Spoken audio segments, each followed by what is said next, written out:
이제 우리 다 같이 주악에 맞추어 묵도하심으로 주일날 2부 예배를 시작하겠습니다.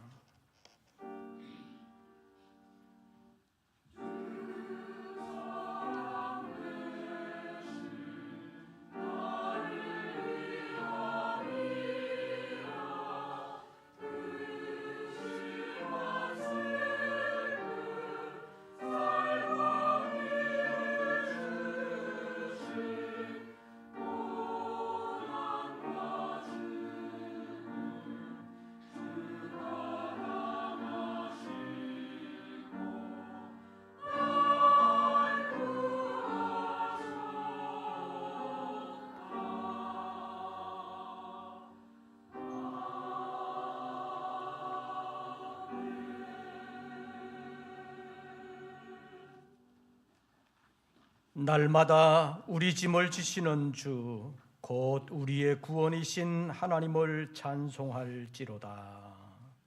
하나님은 영이시니 예배하는 자가 영과 진리로 예배할지니라. 아멘. 우리를 향한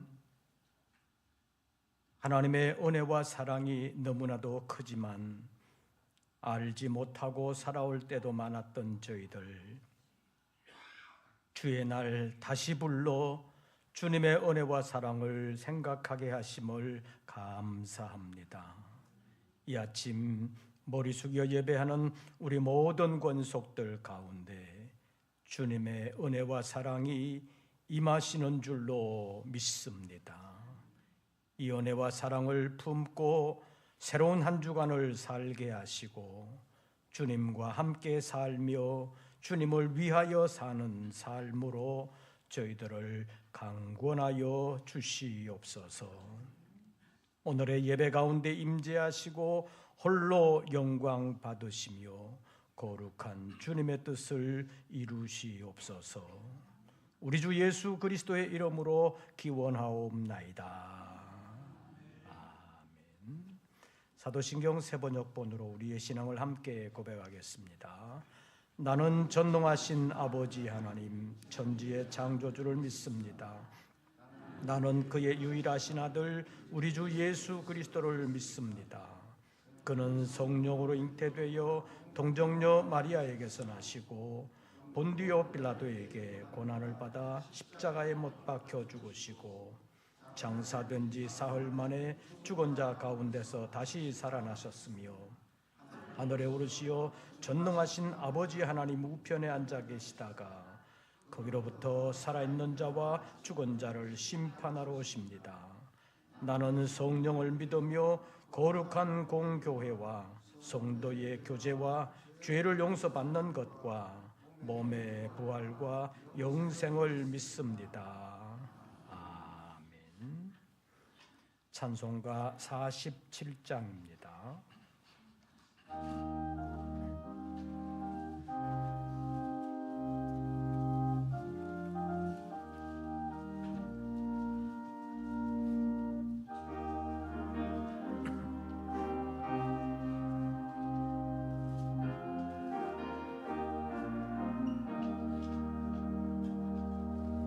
하늘이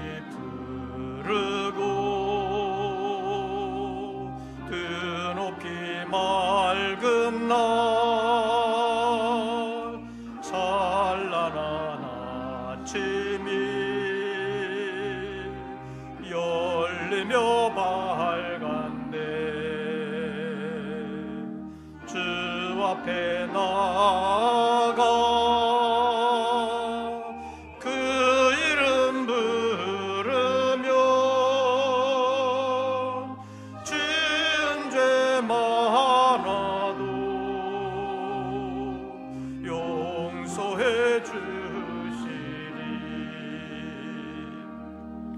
주 말씀 들으며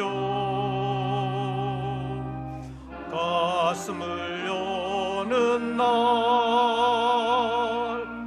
기쁨의 파도가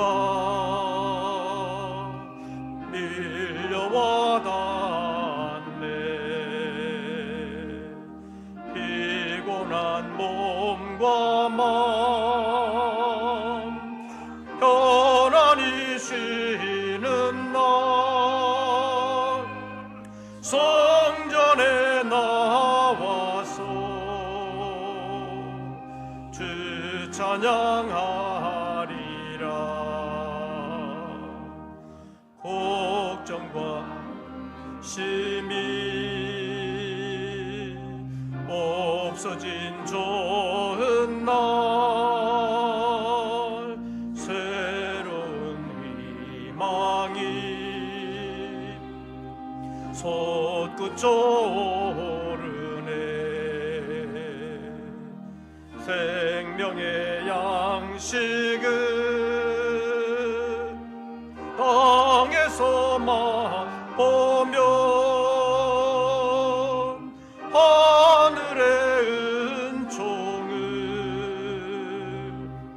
넘치게 주시리.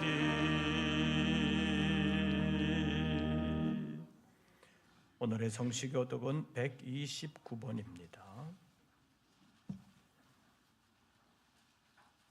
교독문 129번. 교독문 129번 종료주일 교독문을 함께 교독하시겠습니다. 시온에 따라 크게 기뻐할지어다. 보라, 내 왕이 내게 임하시나니 그는 공의로우시며 구원을 베푸시며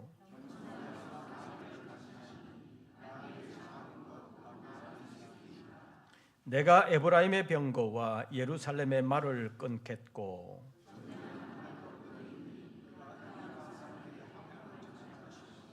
그의 통치는 바다에서 바다까지 이르고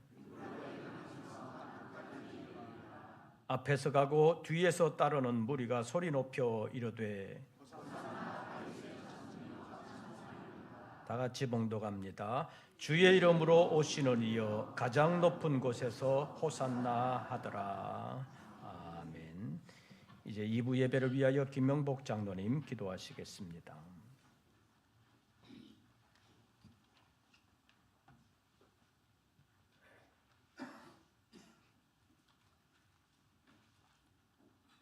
사랑과 은혜와 긍휼이 풍성하신 하나님, 오늘 저희들도 평화의 왕으로 오신 예수님, 호산나 다윗의 자손 주의 이름으로 오신 예수님을 찬송합니다. 연약하고 부족한 저희들을 하나님의 귀한 자녀로 부르시고 예배자로 인도하시니 감사합니다. 분주 복잡하고 험한 세상 속에서 살아가던 저희들을 사랑하셔서 세상에 버려두지 아니하시고 지키시고 보호하여 주시고 주님의 은혜 가운데 살게 하시고 우리에게 영원한 생명을 주시기 위해 십자가의 고난을 당하시고 죽기까지 사랑하신 주님, 그러나 저희들은 주님의 말씀대로 살지 못하고 주님께 영광 돌리는 삶을 살지 못하고 믿음의 삶을 실천하지 못하고 세상 속에서 세상 거 바라보며 부끄러운 모습으로 살 때 많았습니다. 자비로우신 하나님, 연약한 저희들을 긍휼히 여기시고 말씀의 능력과 성령의 역사심으로 새롭게 하여 주시옵소서. 그래서 주님의 뜻을 이뤄가는 믿음으로 충만케 하여 주시기를 원합니다. 고난의 십자가, 사랑의 십자가를 통해 다시금 귀한 주님의 종들로 새롭게 거듭나기를 원합니다. 예수님의 고난에 참여하고 부활, 생명, 풍성한 믿음으로 변화시켜 주시옵소서. 그래서 빛과 소금으로 주님께서 맡기신 지상 명령 잘 감당하고 우리 성서교회 모든 성도들이 말씀과 기도와 찬양으로 주님께 더 가까이 나아가기를 원합니다. 고난주간 간절한 마음으로 기도하고 경건한 삶으로 그리스도 향기를 풍기며 주님의 뜻에 합하고 일치를 이루며 주님께서 맡기신 사명 잘 감당하고 잘했다 칭찬받는 저희 모두가 되기를 원합니다. 죽도록 충성하라. 그러면 내가 내게 생명의 멸류관을 주시라 하신 주님의 말씀을 기억합니다. 이 시간 주님의 귀한 말씀 대언하신 목사님 성령의 능력으로 더해 주시고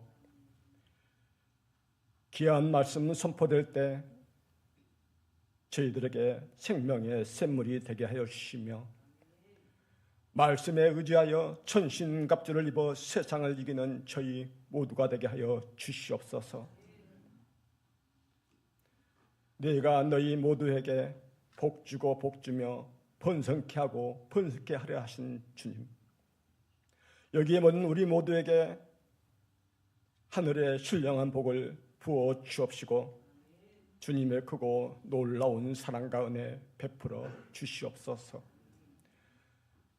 이 시간 예배를 위하여 묵묵히 봉사하는 성들들을 기억하시고 성가와 기악부 찬양을 기쁘게 받아 주시오며 듣는 저에게는 큰 은혜가 되게 하옵시고 오늘 예배에 함께하지 못한 성도들 예배의 자리로 인도하여 주시기를 원하오며 오늘 또 살아계셔서 우리의 죄를 대속하신 예수님의 이름으로 기도드렸습니다.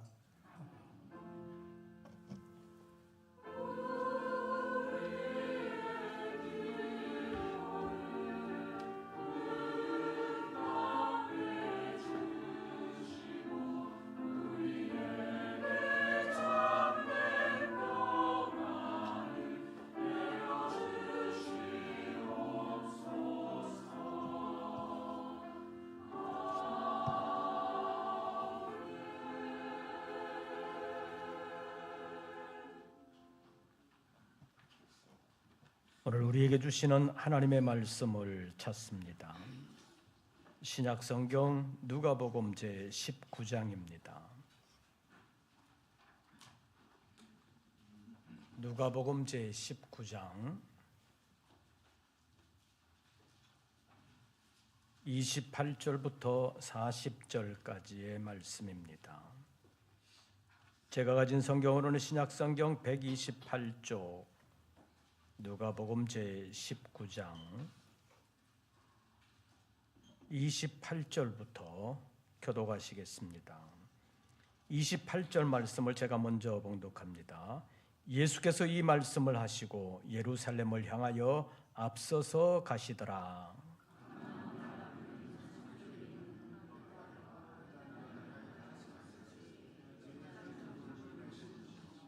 이르시되 너희는 맞은편 마을로 가라. 그리로 들어가면 아직 아무도 타보지 않은 나귀 새끼가 매여 있는 것을 보리니 풀어 끌고 오라.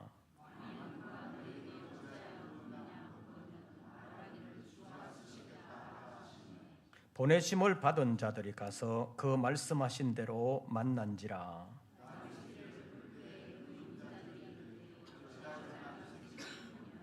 대답하되 주께서 쓰시겠다 하고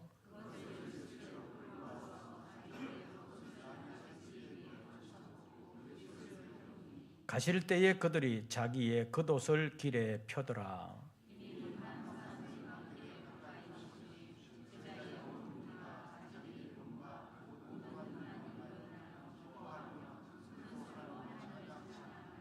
이르되 찬송하리로다. 주의 이름으로 오시는 왕이여. 하늘에는 평화요 가장 높은 곳에는 영광이로다 하니.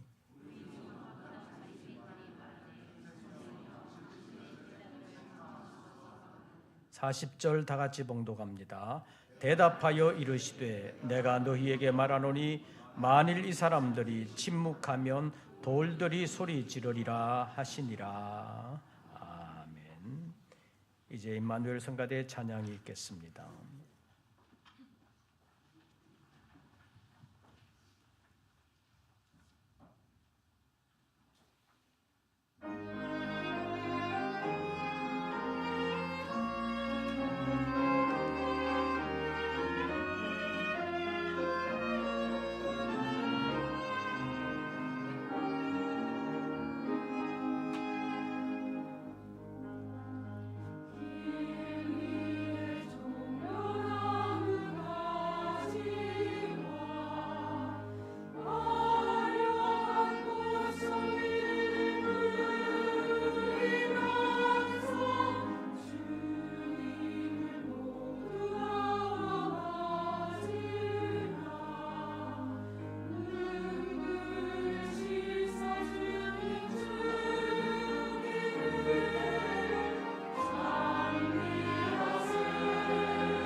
오늘도 주의 이름으로 예배하는 우리 모든 권속들에게 우리 주님의 은혜와 평강이 함께 하시기를 축원합니다. 옆 사람에게 잘 오셨습니다. 한번 해보십시오. 늘 우리 주님의 은혜를 알면서 살아가는 우리 모든 권속들 되시기를 바랍니다. 3, 4일 전에는 우리 노회 선배 목사님 가운데 이제 사모님이 돌아가셨다는 연락을 받았는데 이제 70대 초반입니다. 좀 빨리 돌아가셨구나 그런 생각을 했습니다. 그런데 예배 올라오기 전에 연락을 받았는데 제 동기 목사 가운데 나이가 저하고 거의 같은 목사님이 오늘 아침에 돌아가셨다는 얘기를 들었습니다. 온 순서는 있어도 가는 순서는 없다 그러잖아요. 옛날부터 몇 가지 거짓말이 있다 그러지요. 연세 드신 분들이 빨리 가야지 하는 것이 늘 거짓말이라고 그러잖아요. 그런데 나이가 동갑인 동기 목사님이 돌아가셨다는 얘기를 들으면서 지금까지 살아온 것만도 내게 베푸신 하나님의 은혜가 아닌가, 나도 부르면 언제라도 가야 되는 것이 아닌가, 그런 생각을 하면서 올라왔습니다. 우리 모든 믿음의 권속들도 종료주일을 보내고 이제 고난주간을 맞이하면서 주님의 은혜를 받은 바 큰 사람이기 때문에 지금까지 살아온 것만 해도 주님의 은혜는 풍성했다라는 것을 생각하시면서 감사함으로 고난주간을 맞이하는 우리 모든 권속들 되시기를 바랍니다. 말씀을 상고하기 전에 한 번 더 기도하겠습니다.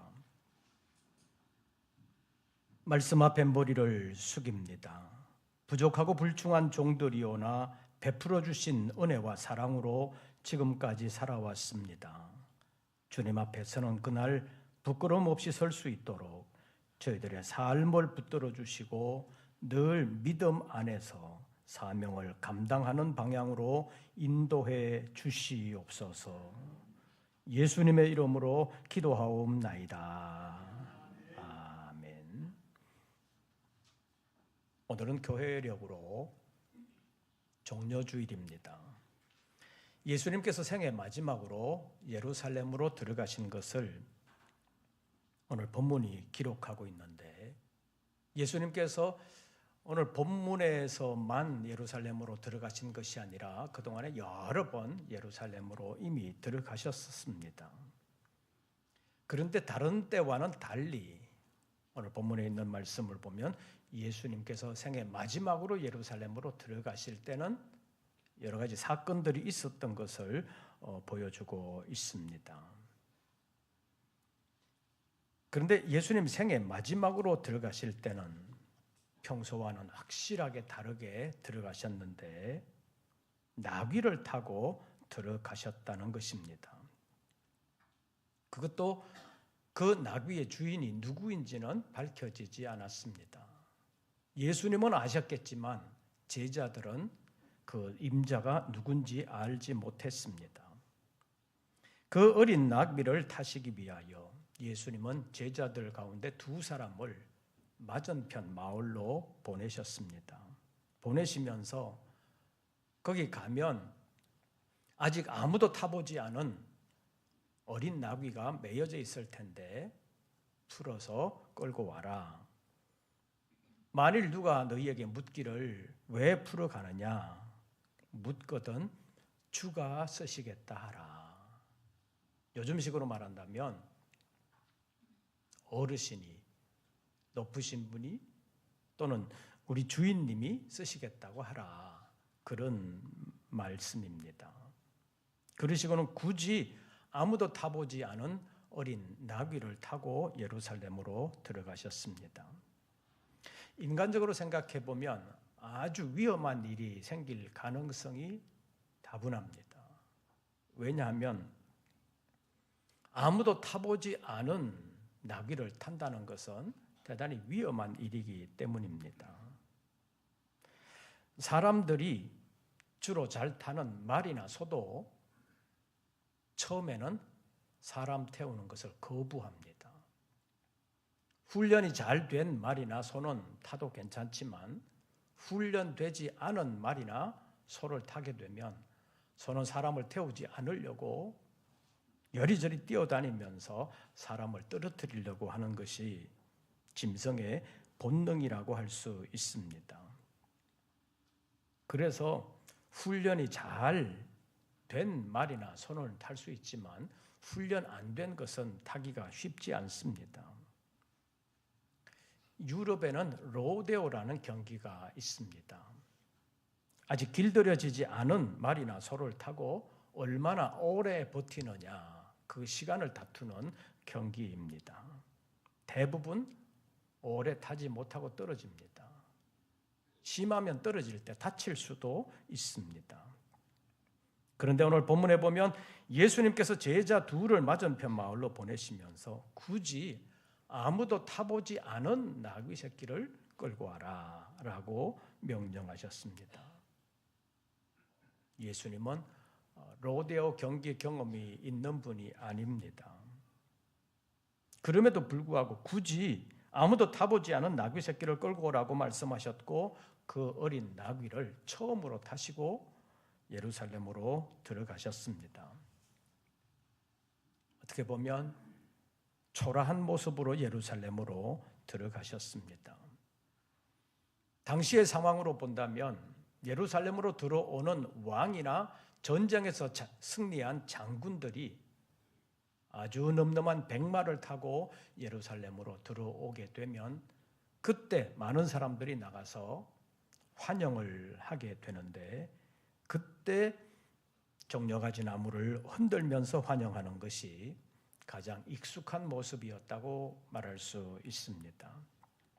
그런데 예수님은 백마를 타신 것이 아니라 아주 작은 나귀 새끼를 타고 들어가시는데도 불구하고 사람들이 환호를 하면서 자기 겉옷을 나귀 위에 덮어주는 사람, 또는 자기 겉옷을 예수님 가는 길에 까는 사람, 또는 나뭇가지를 꺾어 들고 예수님 가는 길에 깔아놓는 사람, 그 나뭇가지를 손에 들고 흔드는 사람들이 있었다는 것입니다.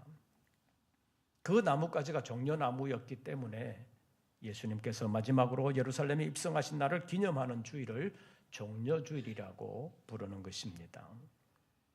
그래서 오늘 종려주일을 맞이하면서 나귀를 타신 왕이라는 제목으로 잠깐 동안 말씀을 상고하려고 합니다. 첫째로 예수님께서 굳이 아무도 타보지 않은 나귀의 새끼를 타시겠다고 굳이 고집하신 이유가 있습니다. 그것은 성경 예언의 말씀을 이루시기 위함이었습니다. 마태복음 21장 4절과 5절에 있는 말씀을 보면 예수님께서 이렇게 하신 이유는 선지자들이 하신 말씀을 이루려 하심이라고 말씀했습니다. 그러면서 시온 딸에게 이르기를 내 왕이 내게 임하나니 그는 겸손하여 나귀 곧 멍에 매는 짐승의 새끼를 탔도다 하는 구약의 말씀을 인용하고 있습니다. 이것은 구약 성경 스가랴 9장 9절에 있는 말씀을 인용하는 것인데 장차 오실 시온의 왕은 겸손하여서 나귀의 새끼를 타신다. 이런 예언이었습니다.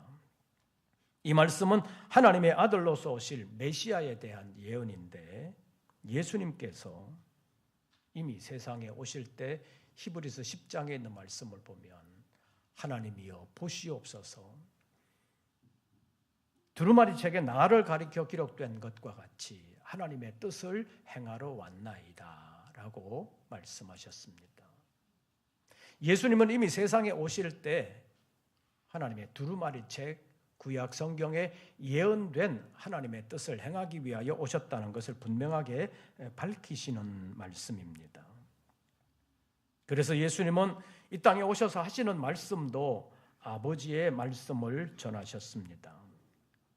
요한복음 14장 10절 말씀을 보면 내가 너희에게 이르는 말은 스스로 하는 것이 아니라고 말씀하시면서 아버지께서 내 안에 계셔서 그의 일을 하시는 것이라고 말씀하셨습니다. 그러니까 예수님께서 하시는 말씀도 안에 계시는 아버지께서 하시는 말씀이요 예수님께서 하시는 일도 하나님의 뜻을 이루시는 일이었다는 것입니다. 요한복음 6장 38절에서 말씀하시기를 내가 하늘에서 내려온 것은 내 뜻을 행하려 함이 아니라 나를 보내신 이의 뜻을 행하려 함이라고 말씀했습니다. 요한복음 5절에서는 내가 아무것도 스스로 할 수 없다고 말씀하시면서 나는 나의 뜻대로 하지 아니하고 나를 보내신 이의 뜻대로 하려고 하신다고 말씀하셨습니다. 요한복음 14장 30절에서는 오직 내가 아버지께서 명하신 대로 행하는 것을 세상이 알게 하려 함이라고 말씀하셨습니다. 그래서 예수님은 구약성경 스가랴 9장 9절에 예언되어 있는 하나님의 말씀을 이루시기 위하여 나귀의 새끼를 끌고 오라고 말씀하셨고 그 나귀를 타셨습니다. 그런데 그 나귀를 타시고 들어가시는 그 모습에서 우리가 알아야 되는 것이 있습니다.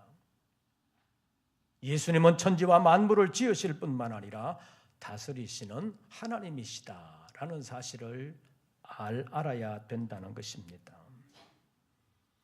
예수님과 다른 종교의 창시자들은 근본적으로 다릅니다. 다른 종교의 창시자들도 인간적으로 보면 나름 훌륭한 분들입니다. 그들의 가르침이 훌륭하고 그들의 삶이 본받을 만했기 때문에 제자들이 그가 죽었음에도 불구하고 그 가르침을 떠나지 아니하고 가르침대로 살려고 노력할 뿐만 아니라 그 가르침들을 체계화시켜 놓은 것이 오늘날의 다른 종교들의 형태로 남아있다고 볼 수 있습니다. 그러나 예수님은 근본적으로 다릅니다. 그냥 훌륭한 분이 아니라는 것입니다. 다른 복음서에서도 예수님에 대한 기록들 가운데서 그런 면을 찾아볼 수 있지만 요한복음이 특별히 우리에게 교훈하는 것이 있습니다. 그것은 예수님은 하나님이라는 말씀입니다. 예수님이 하나님이시다. 그것을 증언하고 있는 것이 요한복음이라고 말할 수 있습니다. 요한복음은 처음부터 마지막까지 예수님은 하나님이시다라는 사실을 증언하고 있습니다. 요한복음 첫 장 첫 절이 무엇입니까?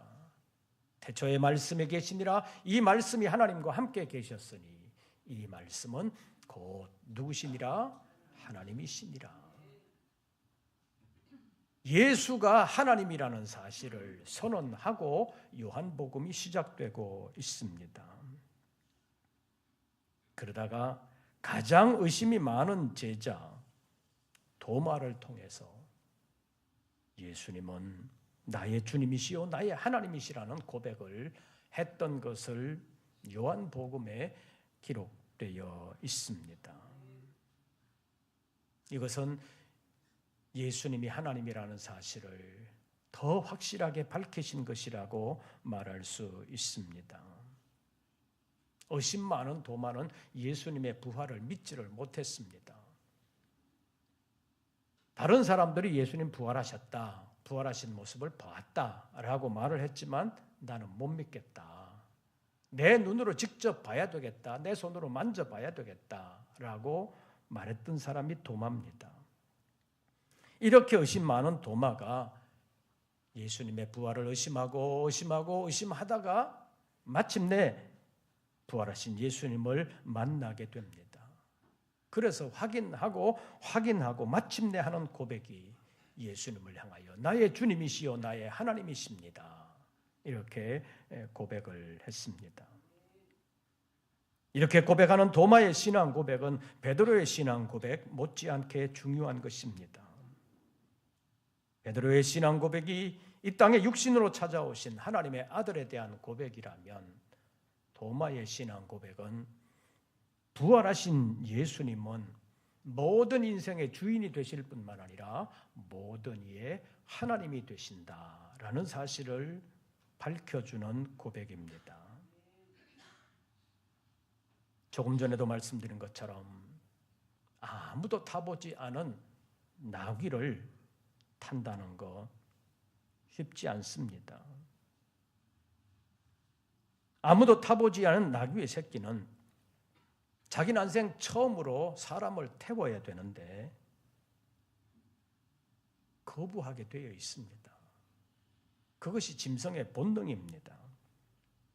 그래서 훈련되지 않은 말이나 소를 타는 사람의 모습이 사람들에게 관심을 끌게 되고 그 타는 모습이 구경거리가 되는 것입니다.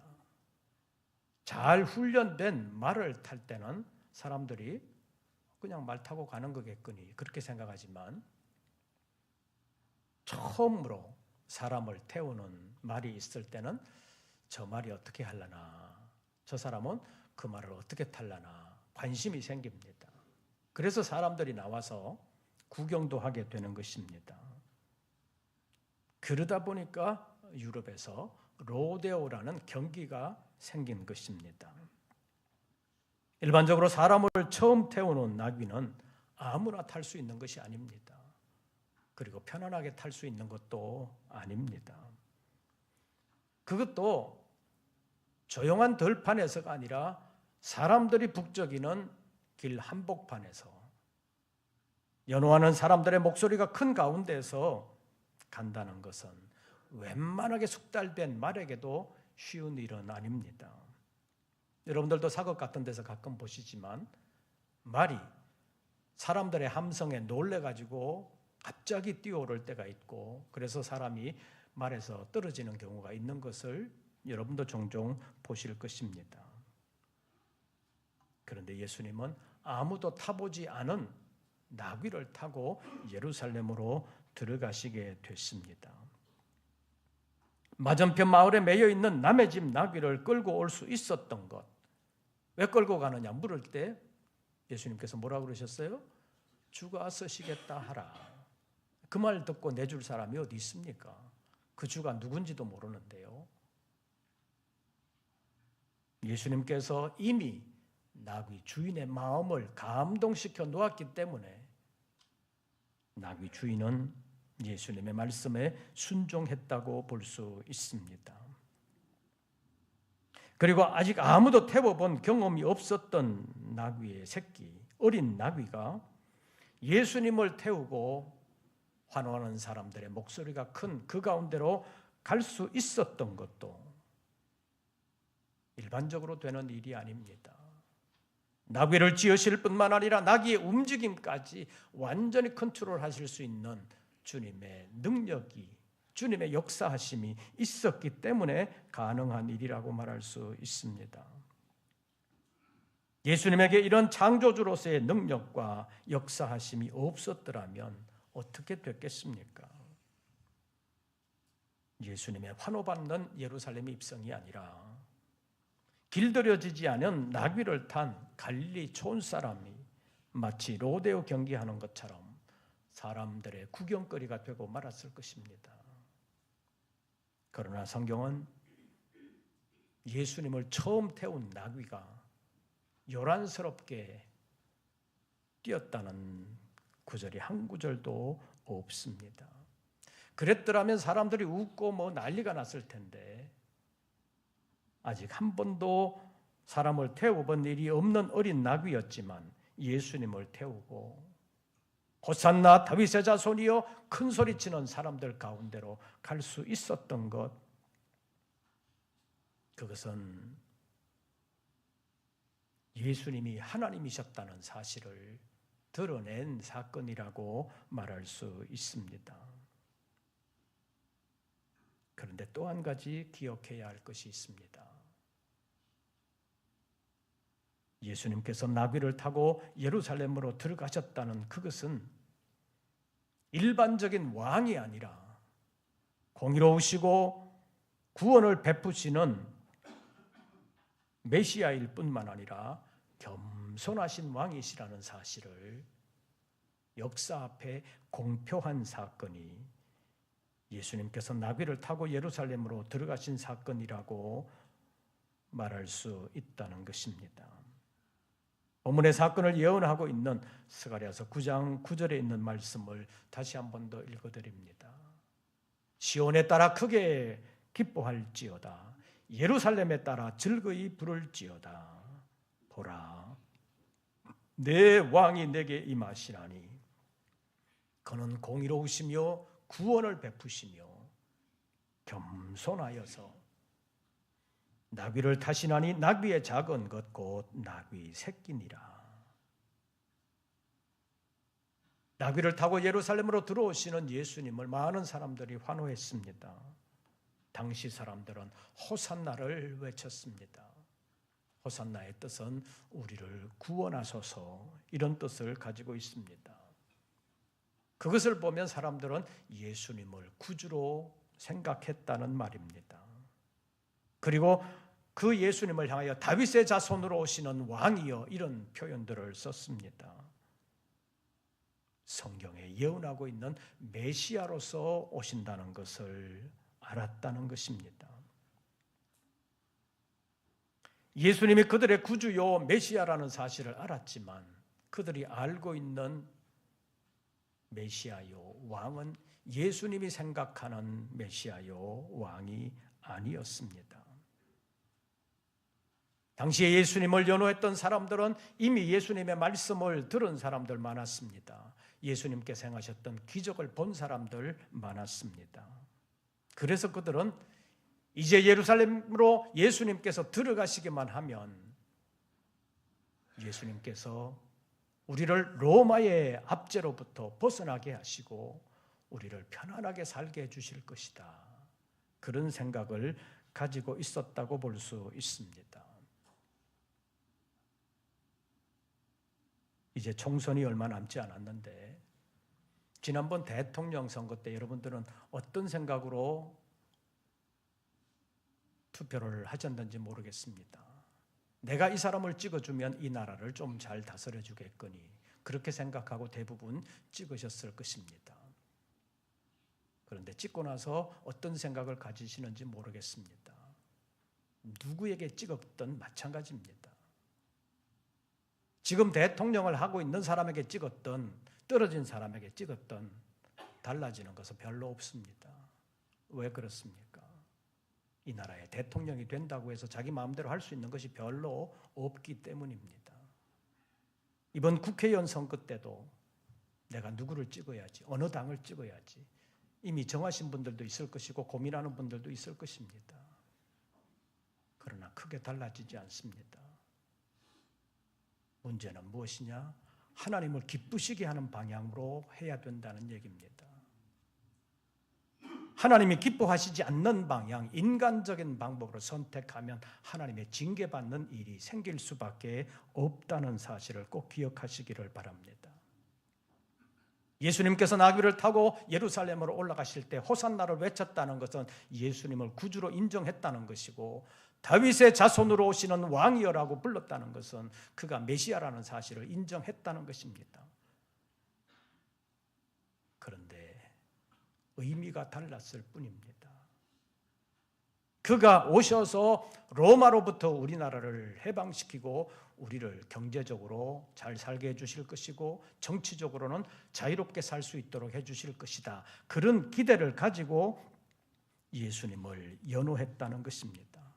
그런 의미로 우리를 구원해 주십시오, 우리의 왕으로 오시는 이여, 그러면서 사람들은 연호했다는 것입니다. 그러나 예수님께서 굳이 아무도 타보지 않은 나귀 새끼를 타고 예루살렘으로 들어가신 것은, 내가 예루살렘으로 들어가는 것은 너희들이 생각하는 그런 메시아로 가는 것이 아니다, 너희들이 생각하는 그런 왕으로 들어가는 것이 아니다라는 사실을 밝히 드러내신 것을 보여준다는 것입니다. 당시 사람들이 생각하는 왕으로 예루살렘으로 들어가시기를 원하셨다면 예수님 나귀를 타지 않으시고 백마를 타고 들어가셨을 것입니다. 그리고 들어가셔서도 십자가를 지지 않으셨을 것입니다. 어쩌면 정변을 일으켜서 정권을 잡으셨을 것입니다. 그러나 예수님은 굳이 나귀의 새끼를 타시고 예루살렘으로 들어가셨고 들어가셔서 잡히셨습니다. 그럼에도 불구하고 오늘 본문 첫 번째 28절을 보면 예수께서 이 말씀을 하시고 예루살렘을 향하여 어떻게 가시더라? 앞서서 가시더라. 가서 잡힐 것 아시고 가서 죽을 것 아시면서도 앞서서 가셨다는 것은 마지못해 가서 마지못해 잡혀서 마지못해 죽었다는 것이 아니라 이미 그 모든 것을 아시고 그렇게 하시려고 앞서서 들어가셨다는 것입니다. 예수님은 주님의 말씀을 아셨고 주님의 뜻을 아셨고 그 말씀대로 그 뜻을 이루시기 위하여 예루살렘으로 앞서가셨습니다. 하나님은 선지자 스가랴를 통해서 이미 말씀하셨습니다. 시온에 따라 크게 기뻐할지어다. 예루살렘에 따라 즐거이 부를지어다. 보라, 내 왕이 내게 임하시나니 그는 공의로우시며 구원을 베푸시며 겸손하여서 나귀를 타시나니 곧 나귀의 작은 것 나귀의 새끼니라. 예수님은 예루살렘에 임하시는 왕이시기는 하시지만 공의로우실 뿐만 아니라 구원을 베푸시는 겸손하신 왕이시라는 사실을 스가랴 9장 9절에서 이미 선지자를 통해서 예언을 했는데 예수님은 이 말씀을 다 아셨고 이 말씀을 이루시기 위하여 그 말씀대로 하셨다는 것입니다. 그래서 종려주일의 참 의미는 하나님의 이러한 깊은 뜻이 있다는 사실을 새롭게 발견하는 것입니다. 당시 예루살렘에서 예수님을 연호했던 사람들, 호산나 다윗의 자손으로 오는 왕이여라고 외쳤던 사람들은 하나님의 깊은 뜻을 알지를 못했습니다. 그래서 예수님을 십자가에 못 박는 일이 생겨도 그것이 자기를 위한 대속의 십자가라는 사실을 몰랐습니다. 그리고 3일 만에 부활할 것도 몰랐습니다.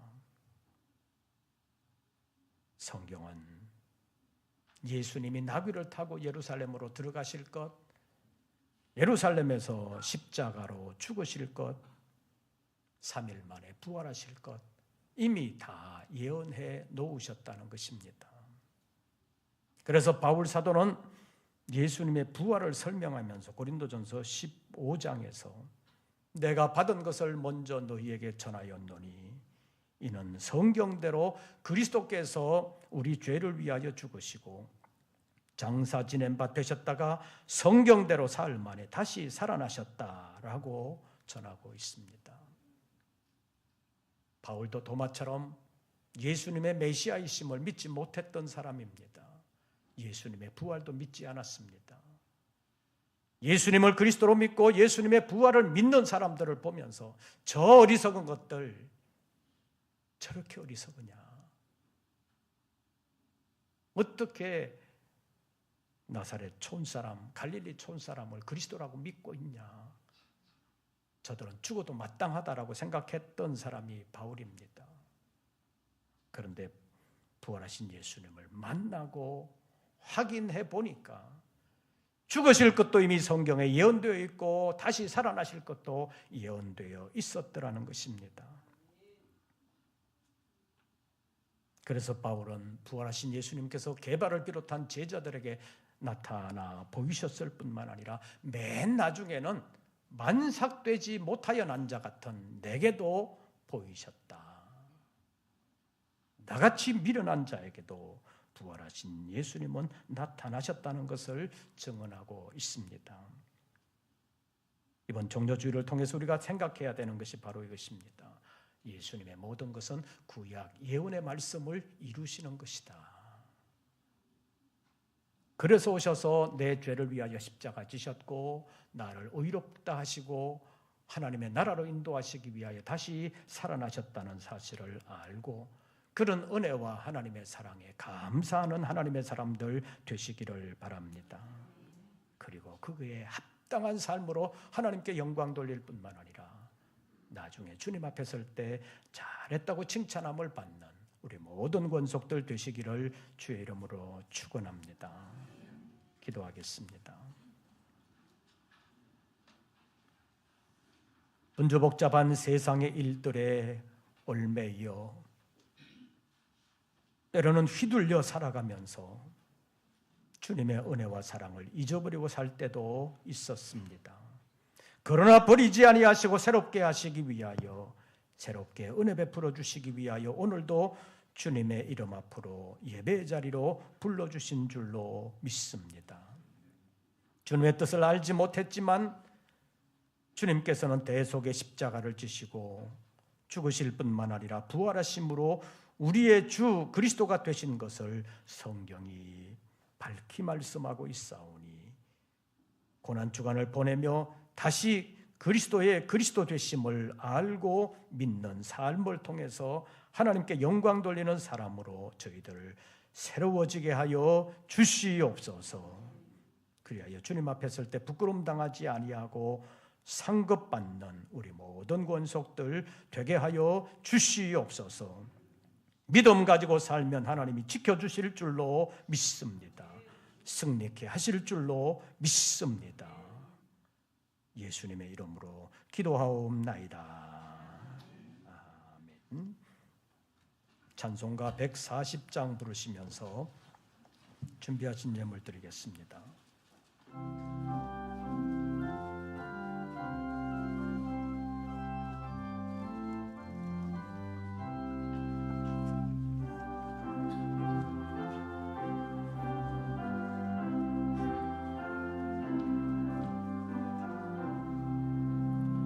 왕 되신 우리 주께 다 영광 돌리세. 그 옛날 많은 불이 호산나 불렀네. 다윗의 자손으로 세상에 오시오. 왕 위에 오른 주께 다 영광 돌리세.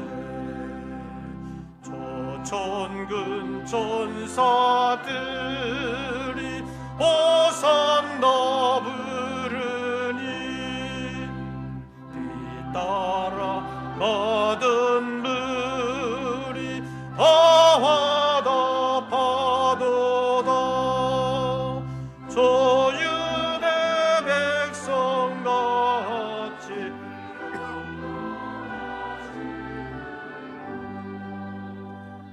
오시는 주를 맞아 호산나 부르세.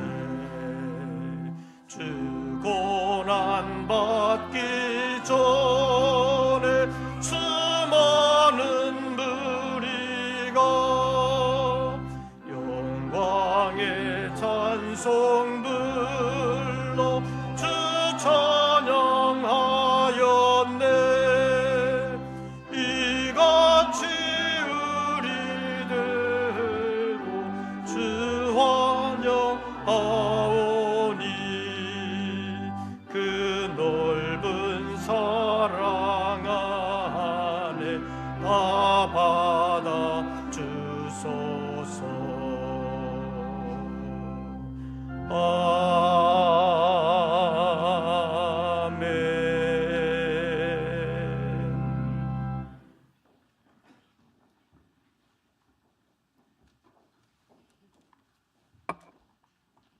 아멘. 기도드리겠습니다. 오늘도 저희들을 불러 예수님의 모든 행적이 하나님의 예언의 말씀을 이루는 것이요 우리를 구원하시고 하나님의 나라로 인도하시기 위하여 하신 일임을 다시 한 번 더 생각할 수 있게 하심을 감사합니다. 잊어버리고 살았으나 하나님의 은혜와 사랑은 이미 우리에게 풍성히 있었습니다. 하나님의 은혜와 사랑을 다시 한 번 더 생각하며 감사함으로 살아드릴 수 있는 저희들 되게 하여 주시옵소서. 내가 몰랐다고 실감나지 않는다고 우리를 향한 주님의 은혜와 사랑이 없었던 것이 아니라 있었으나 알지 못했음을 불쌍히 여겨주시옵고 우리의 믿음을 다시 새롭게 하여 주시옵소서. 나귀를 타고 예루살렘으로 입성하시는 예수님을 보고 환호했던 사람들도 주님의 깊은 뜻을 알지를 못했지만 나귀를 타고 들어가시는 모습을 보면서 비웃은 사람들도 있었을 것입니다. 그러나 주님은 말씀대로 그 모든 것을 이루셨고 우리의 구원의 길을 열어주신 분이심을 다시 한 번 더 생각하며 감사로 영광 돌리기를 원합니다. 이 시간 예배하며 정성으로 예물을 올렸습니다. 열심히 수고한 소득의 11조를 올렸습니다. 수고는 내가 한 것 같지만 수고할 수 있는 생명을 주시고 건강을 주시며 일터와 일을 주신 하나님의 은혜인 것을 다시 한 번 더 생각하며 감사함으로 주님 앞에 자신의 삶을 드리며 맡기는 사랑하는 종들을 받아 주시옵소서. 이 어려운 경제 사정 속에서 치열할 정도로 높아가는 경쟁 사회 속에서 우리 모든 권속들을 지켜 주시옵소서. 보장해 주시옵소서. 하늘나라 상급으로 갚아 주시옵소서. 감사하는 마음을 가지고 주님의 일에 동참하는 선교의 예물과 감사의 예물 그리고 서원했던 예물을 주님 앞에 올립니다. 신실하게 살아드리기를 원하는 사랑하는 종들을 받아주시옵고 구체적인 삶의 현장에서 늘 지켜주시옵소서. 믿음으로 승리하게 하여 주시옵소서. 한 주간을 살면서 주님의 고난을 기억할 뿐만 아니라 이미 베풀어 주신 주님의 은혜와 사랑을 감사하는 저희들 되게 하여 주시옵소서. 이제는 우리 구주 예수 그리스도의 은혜와 아버지 하나님의 크신 사랑과 성령님의 교통하심이 말씀대로 이루심으로 우리를 구원하시고 우리에게 영원한 하나님의 나라를 유업으로 주신다는 것을 생각하며 새롭게 살아드리기를 마음으로 다짐하는 우리 모든 권속들 위에 이제부터 영원토록 함께 하시기를 축원하옵나이다.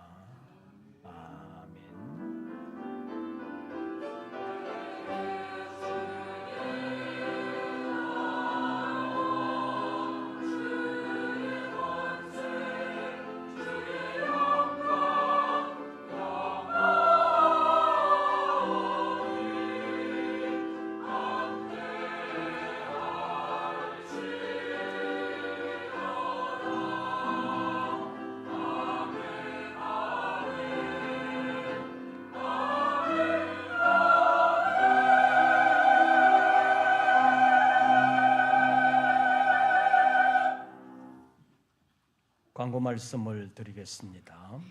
2부 예배 후에 각 남선교회 원례회가 있겠습니다. 그리고 이번 주간이 고난주간입니다. 사순절 잠언 필사를 잘 마무리해 주시고 고난주간 매일 저녁 8시에 기도회로 모여서 지난주에 나눠드린 이 요한복음 부활성경 요한복음을 1장부터 21장까지 통독하는 시간을 가지겠습니다. 원래는 7일 동안 읽도록 편집이 되어 있는데 우리는 기도회를 5일간 하기 때문에 5일에 다 읽을 수 있도록 분량을 조절을 해서 읽도록 하겠습니다. 그리고 금요일에는 성찬식이 있을 예정입니다. 그래서 이번 주간 매일 저녁 8시, 수요일은 7시 반입니다. 이 책을 반드시 가지고 오시기를 바랍니다. 이 책을 통해서 요한복음을 읽을 텐데 이 책에 있는 요한복음은 우리가 가진 성경과는 좀 다른 번역입니다. 새 번역 성경으로 되어 있기 때문에 이것을 통해서 요한복음을 한번 읽어보도록 하겠습니다. 그리고 다음 주일 부활주일 새벽 예배는 새벽 5시, 그리고 다음 주일 2부 예배는 세대 통합 예배로 드리고 2부 예배 시간에 세례 예식도 있을 예정입니다. 세례 신청하신 분들 교육받을 뿐만 아니라 면접에도 잘 임해 주시고 세례를 잘 준비해 주시기를 바랍니다. 그리고 다음 주일 오후 예배는 금천구 교구협의회가 주관하는 금천구 부활절 연합 예배로 우리 교회에서 드리게 되겠습니다. 그래서 다음 주일 오후 10분에 찬양으로 시작되겠습니다. 여러분들 기억하시고 다음 주일 오후에 많이 참여해 주시기를 바랍니다. 외부 다른 교회 목사님들과 성도들이 조금 참여하실 것이고 아마 또 총선이 얼마 남지 않았기 때문에 국회의원 후보로 나오시는 분들이 다 아마 참여하실 것이고 구청장을 비롯한 기관장들이 함께 또 참여하게 될 것입니다. 여러분들 다음 주일 오후에도 다 참여해 주시기를 바랍니다. 나머지 광고들은 주보를 참고해 주시기를 바랍니다. 새로운 한 주간 주 안에서 평안하시고 승리하시기를 빕니다. 이것으로서 2부 예배를 모두 마치겠습니다.